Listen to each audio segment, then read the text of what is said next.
délégation congolaise à Abidjan au lendemain du décès de l'artiste Papa Wemba, un hommage musical prévu le 27 avril prochain. Au sommaire également, la journée mondiale de lutte contre le paludisme. En Côte d'Ivoire, la cérémonie officielle s'est déroulée à Umbado, dans la commune de Cocody. Enfin, l'opposition tchadienne, en colère après la présidentielle du 10 avril dernier. Elle dénonce une chasse aux sorcières.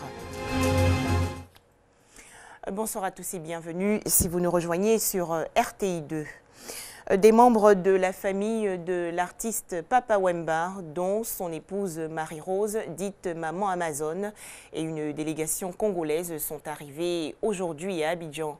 Ils vont participer à l'organisation des obsèques. La dépouille du roi de la rumba congolaise sera rapatriée le 28 avril prochain en République démocratique du Congo, son pays natal. À noter qu'une grande veillée artistique en hommage au chanteur congolais sera également organisée le 27 avril prochain dans le district d'Abidjan.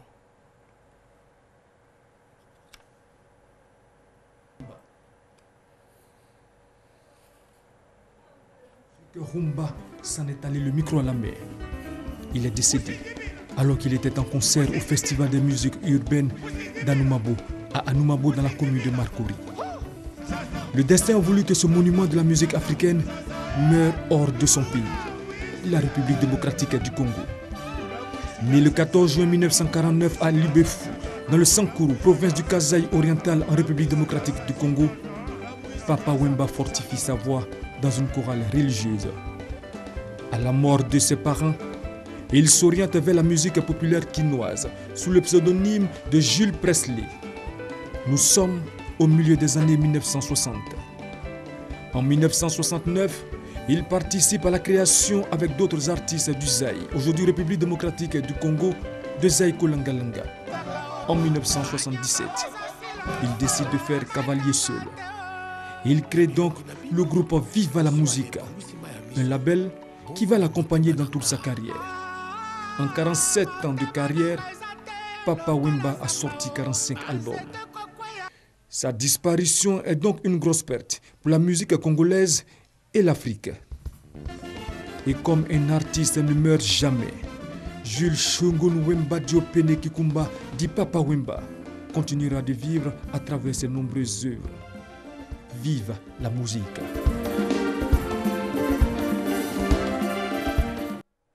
Un portrait de Abou Sanogo et Issa Yeo. Une autre grande perte pour le monde musical africain. L'artiste ivoirien Dikaël Liadé est décédé le 24 avril dernier en France. Dikaël Liadé, faut-il le préciser, est le concepteur de la danse Vava, lancée dans les années 90.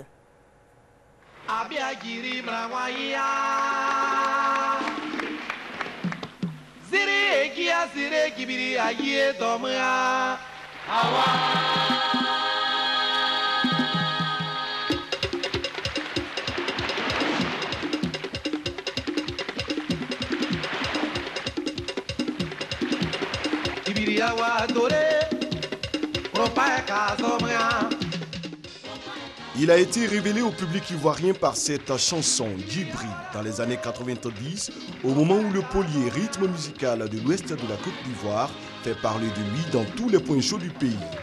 Disciple du maître Niaouré Gimi, Dikaël Liadé, artiste-chanteur doublé d'un excellent talent de danseur, apporte au polier une note plus électrique.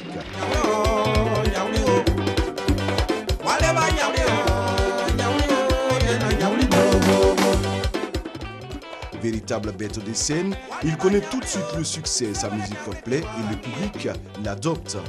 Le chanteur tradimoderne BT a sorti plusieurs albums. Après avoir conquis le cœur des mélomanes ivoiriens, il s'installe en France.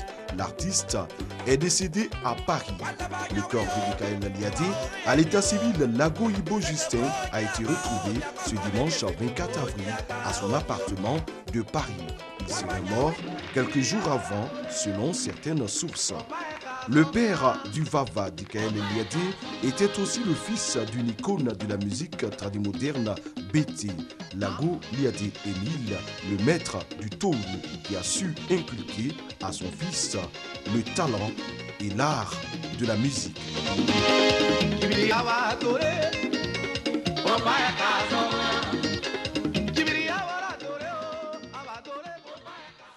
Un commentaire de Serge Collia. Autre actualité, c'est donc aujourd'hui la journée mondiale de lutte contre le paludisme. Selon l'Organisation mondiale de la santé, près de 438 000 personnes meurent chaque année du paludisme dans le monde. En Côte d'Ivoire, la cérémonie officielle s'est déroulée à Mbadon, dans la commune de Cocody. Les temps forts de cet événement avec Ami Sissoko. En Côte d'Ivoire, le paludisme est la première cause de consultation et d'hospitalisation. Pour remédier à cette situation, des actions sont menées par le gouvernement, à savoir la distribution gratuite de moustiquaires imprégnés d'insecticides à longue durée d'action MILDA et des soins donnés gratuitement. Aujourd'hui, ces actions ont payé. Le taux de prévalence hospitalière a baissé de 17%. La prévalence hospitalière du paludisme est passée de 50% en 2010 à 33% en 2014. Et le taux a baissé parce qu'il y a eu beaucoup d'interventions. Et ici en Côte d'Ivoire, aujourd'hui, on dépiste tous les cas. Et on est parti aussi dans la communauté. Tous les villages qui sont reculés, ils bénéficient de la prise en charge du paludisme, surtout chez les enfants, par les agents de santé communautaire qu'on appelle les ASC. Les campagnes de sensibilisation donnent aussi de bons résultats. Ce 25 avril, à la Riviera Mbadon, lieu de célébration officielle de la Journée mondiale de lutte contre le paludisme, les mamans partagent leurs astuces. Quand j'ai le palud, je me dirige au dispensaire. Le docteur, mes amis, et maintenant il me donne des médicaments, il me donne les moustiquaires imprégnés pour pouvoir me protéger contre les moustiques. Quand je suis malade, je vais à l'hôpital. C'est pareil pour mes enfants. Pour éviter le palu, je mets ma fille sous les moustiquaires. Moi-même, je dors sous la moustiquaire. Après moustiquaire, on évite les eaux usées, on évite la saleté autour de nous. On finit pour de bon avec le paludisme. C'est avec cette thématique que l'OMS s'est fixé comme objectif de réduire de 90% les cas de paludisme et les cas de décès afférents dans le monde.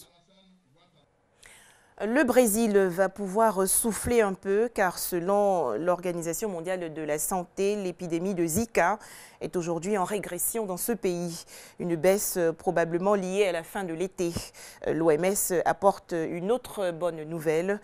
Le virus Zika perd également du terrain en Colombie et au Cap-Vert. Le numérique, un enjeu stratégique pour l'étudiant en Côte d'Ivoire. Une tribune a été organisée récemment pour parler de ce sujet. C'était à l'université Alassane Ouattara de Bouaké. Invité principal, le ministre de l'économie numérique. Bruno Koné a donc invité les étudiants à s'adapter aux technologies de l'information et de la communication. C'est un reportage de Kader Sogodogo de RTI Bouaké. L'étudiantine et les enjeux du numérique en Côte d'Ivoire. C'est le thème de la 4e tribune, les rencontres des communicants du club Initiative. Les universités et grandes écoles du pays, avec le système LMD pratiqué, sont englouties par l'ère du temps, le numérique. Invité d'honneur de ce cadre d'échange, le ministre de l'économie numérique et de la Poste, porte-parole du gouvernement, Bruno Nabagné-Koné, les TIC dans notre pays représentent plus de 150 000 emplois, plus de 10% des recettes fiscales, 15 milliards de francs CFA par jour de transactions mobile money, 8 millions d'abonnés Internet, plus de 1000 milliards de francs CFA de chiffre d'affaires en 2014, 25 millions d'abonnements à la téléphonie mobile, 8 millions de comptes mobiles money. D'ici 5 ans, rien ne pourra se faire sans le numérique. Ainsi, le gouvernement prévoit un vaste programme au niveau des écoles. Nous sommes allègrement en train d'aller vers les 100 000 entrées, vers 100 000 bacheliers produits chaque année en Côte d'Ivoire. Alors que nos universités actuelles, additionnées, font à peu près cette capacité-là. Donc vous voyez la problématique qui va se poser à l'État de Côte d'Ivoire, s'il n'est pas capable de trouver des alternatives. Et c'est ce qui a amené l'État, le gouvernement, à prendre la décision de création de l'université virtuelle de Côte d'Ivoire, qui est un premier pas. Mais une fois cette université créée, il faudra lui donner du contenu, il faudra lui donner un mode opératoire qui ne dégrade pas la qualité de l'enseignement, un mode opératoire qui continue de faire en sorte que vous fassiez vos études avec un niveau de qualité qui soit similaire. Déjà, un tiers des établissements secondaires ont été dotés de salles multimédia. Aussi, l'objectif premier reste de pourvoir toutes les écoles primaires du pays d'outils informatiques pour une maîtrise dès le bas âge des TIC. En attendant, dans les mois à venir, l'opération Un étudiant, un ordinateur sera lancée. Un tout autre sujet à présent, des mesures exceptionnelles après les attentats de Grand Bassam. Le gouvernement ivoirien avait offert un soutien financier de 300 millions de francs CFA aux hôteliers, restaurateurs et artisans. Et aujourd'hui, c'est une structure qui offre son aide aux artisans victimes des attaques djihadistes du 13 mars dernier.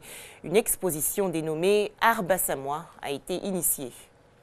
Plus d'une vingtaine d'artisans venus de Grand Bassam exposent leurs œuvres dans une grande surface de la place. Expo Bassamois Art est l'initiative d'une structure spécialisée, entre autres, dans la construction et la gestion des centres commerciaux. Elle a voulu donner un coup de pouce aux sculpteurs, bronziers, potiers, peintres et tisserands après l'attentat de Grand Bassam. Comment on peut aider les artisans de Bassam? Et le plus simple, c'est de les faire venir dans notre centre commercial où nous avons beaucoup de passages, beaucoup de clients, pour qu'ils exposent leurs œuvres qui sont magnifiques et puissent, dans un premier temps, compenser les pertes qu'ils ont pour le moment, je dirais, à Bassam, mais surtout refaire de la publicité pour Bassam. On a survécu à la crise. Il faut maintenant qu'on aille vers le développement, qu'on impulse tout ce qui concerne donc l'économie de nos artisans, de nos hôtels. Je pense que c'est une visibilité forte, importante, que Bassam, à travers ses artisans, Bassam est au travail, Bassam est debout, avance. L'exposition dure une dizaine de jours. Elle accueille de nombreux visiteurs et l'initiative est appréciée des exposants. J'expose des nappes de table, de la céramique, tabourets à camp et bien d'autres objets. C'est extraordinaire de penser à nous. Nous profitons de l'occasion pour dire merci aux autorités. Je garde ce que j'ai dans la main. C'est une représentation de la Vierge Marie. C'est une représentation abstraite à partir de techniques traditionnelles et je trouve que c'est extraordinaire. Les artisans de l'Expo Bassamois souhaitent que d'autres surfaces leur ouvrent les portes. Des précisions de Grace Kafando. Et on va voir maintenant ce qui se passe au Tchad. L'opposition manifeste son mécontentement après la présidentielle contestée du 10 avril dernier. Plusieurs opposants dénoncent en effet aujourd'hui des intimidations de la part du régime du chef de l'État, Idriss Déby Itno, au pouvoir depuis 26 ans et réélu sans surprise pour un 5e mandat. Des manifestations au Kenya, des leaders de l'opposition ainsi que quelques centaines de leurs partisans ont été dispersés par la police à l'aide de gaz lacrymogène. Ils tentaient de pénétrer dans les locaux de la commission électorale dont ils réclament la dissolution en amont de la présidentielle de 2017. Voilà, merci d'être resté en notre compagnie et très bonne suite des programmes sur RTI2.